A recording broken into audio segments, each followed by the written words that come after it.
انسانی دماغ قدرت کی ایک بہترین تخلیق ہے، لیکن یہی دماغ حد سے زیادہ جبر، تشدد، ظلم اور دل دہلا دینے والا قہر ڈھانے کی صلاحیت بھی رکھتا ہے انفارچونیٹلی۔ جب بات آتی ہے انسانوں کو ٹارچر کرنے کی، نت نئے طریقے استعمال کر کے مارنے کی، قدیم دور کے لوگ آج کل کے معاشروں میں رہنے والے ظالم لوگوں کا نمبر کاٹتے ہیں۔ اس ویڈیو میں مختلف ٹارچر ٹیکنیکس کو مینشن کروں گا۔ شروع کرتے ہیں کروسیفکشن سے۔ یہ وہ ٹیکنیک ہے جو قدیم دنیا میں اور آج سے پچھلی صدی تک دیکھنے کو ملی۔ قدیم اسیرینز اور بیبلونین سویلائزیشنز نے آج سے ہزاروں سال پہلے اس کو دنیا کے سامنے رکھا۔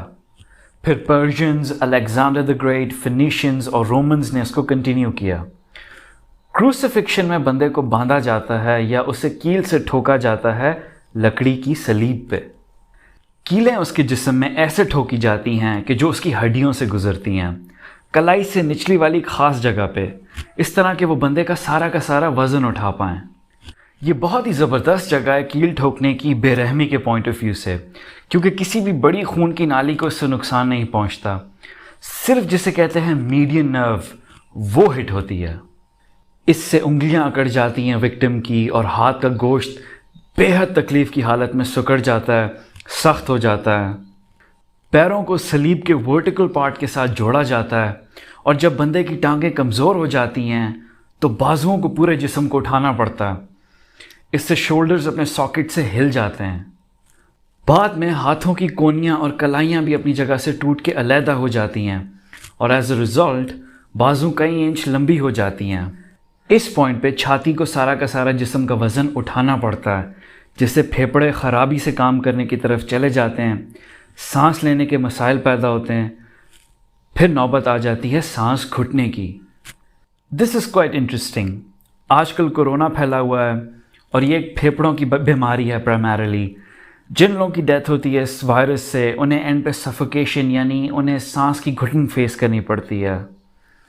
دونوں آزمائشیں دیکھنے میں تو کافی مختلف ہیں، کروسیفکشن اور کووڈ، لیکن دونوں میں ایک سملیرٹی تو یہ ہے کہ دونوں کا نام سی سے شروع ہوتا ہے، اور دوسرا دونوں اینڈ پہ سانس گھونٹ کے بندے کو مارتی ہیں۔ کروسیفکشن کی جب بات آتی ہے تو کرسچنز کا عقیدہ یہ ہے کہ ان کے lord and severe Jesus Christ یعنی حضرت عیسیٰ کو اس پہ چڑھا کے مارا گیا، لہٰذا یہ ایک ٹارچر ٹیکنیک سے ان کا ایک مذہبی سمبل بن چکا ہے اب۔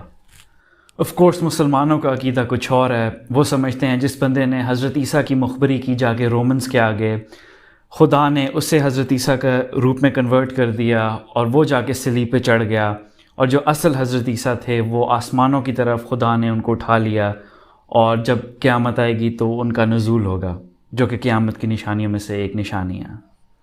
اب آتے ہیں اگلے ٹارچر ٹیکنیک کی طرف، جو ہے ریٹ ٹارچر۔ چوہوں کو استعمال کر کے انسانی جسم پہ کیا ہوا ٹارچر اور اس سے ہونے والی موت بے حد دردناک وے ہے اس دنیا سے جانے کا۔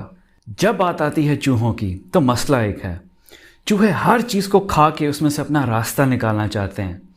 اس لیے یہ بات بالکل بھی حیران کو نہیں ہے کہ پہلے دور کے انسانوں نے اس چیز کو استعمال کیا ٹارچر ڈیوائس کو بنانے میں، انوینٹ کرنے میں۔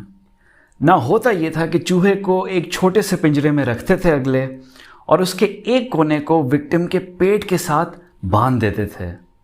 اس پنجرے کو باہر سے آگ لگا کے گرم کیا جاتا تھا، عام طور پہ کسی موم بتی کو یوز کر کے یا کسی گرم کوئلے کو استعمال کر کے، جس سے پنجرا کافی گرم ہونے لگ جاتا تھا اور اس سے چوہا تڑپنے لگ جاتا تھا۔ اب چوہا اپنا راستہ باہر سے کہاں سے ڈھونڈے؟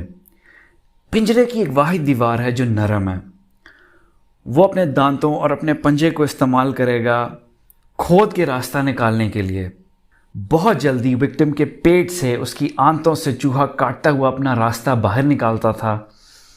ان دا پروسیس بے حد تکلیف اور چیخوں سے انسان گزرتا تھا، وہ انسان جو بیچارہ اس پنجرے کے ساتھ بندھا ہوا ہوتا تھا۔ اس ٹیکنیک کے تھرو بڑی کامیابی سے اگلے انفارمیشن نکالتے تھے قیدیوں سے، اور ان کی نفسیات سے کھیلتے تھے، انہیں سائیکولوجیکل ٹارچر سے بھی گزارتے تھے۔ اب آخر کون انسان ہے جو کسی دوسرے انسان کو اس طرح مرتا ہوا دیکھے اور اس کی ٹانگیں نہ کانپیں، وہ شدید خوف میں مبتلا نہ ہو؟ کہتے ہیں 17 سینچری میں نیدرلینڈز میں بغاوت ہوئی، ایک ڈچ لیڈر ہے ڈیڈرک سونے، کہتے ہیں اس نے قیدیوں پہ ریٹ ٹارچر یوز کیا۔ ساؤتھ امریکہ میں کہتے ہیں 1964 سے 1990 تک ملٹری ڈکٹیٹرز نے اس میتھڈ کو یوز کیا، ارجنٹینا، برازیل، چلے اور یوروگوے میں۔ اگر آپ تاریخ اٹھا کے پڑھیں آپ کو ریئلائز ہوگا کہ صدیوں سے چلتے آئے انسانی ظلم اور بربریت کے قصے ہسٹری کی بکس میں بھرے پڑے ہیں انفارچونیٹلی۔